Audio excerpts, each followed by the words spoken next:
sweeps again. Lamatrani gets his first. 7-4. We're going.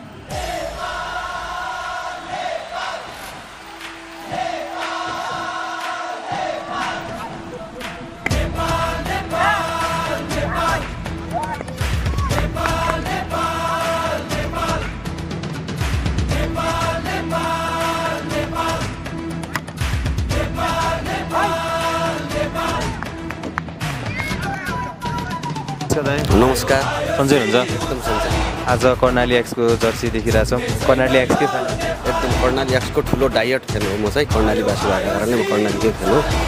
अनि आज कर्णाली एक्समा त अन्तर्राष्ट्रिय खेलाडी पनि हुनुहुन्छ त्यसमाथि हाम्रो देशको सोमपालकामी लगायतका धेरै खेलाडीहरू हुनुहुन्छ हजुरलाई चाहिँ शीर्ष को मनपर्छ कर्णाली एक्सबाट कर्णाली एक्सको त अब विदेशी भन्दा नि डोमेस्टिक प्लेयर नै राम्रो लाग्छ गुलसन झा करण केसीहरू सबै राम्रो हुनुहुन्छ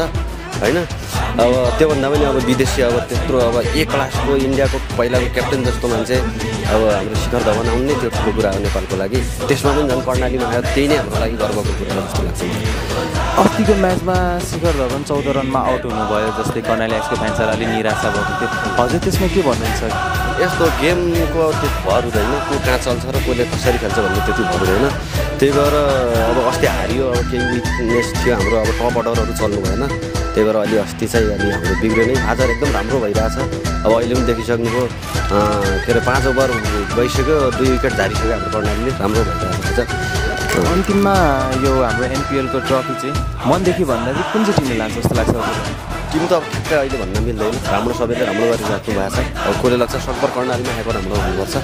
एनपिएल जस्तो अझ म चाहिँ के भन्न चाहन्छु भने एनपिएल गराउनु नै ठुलो कुरा हो पारस खड्कालाई चाहिँ सेल्युट गर्नुपर्छ जस्तो लाग्छ मलाई किनकि नेपालमा यो लेभलको के अरे पारस खड्काले जुन यो माहौल बनाउनु पर्छ त्यही नै ठुलो कुरा हो होइन अब त्यही नै हुनुपर्छ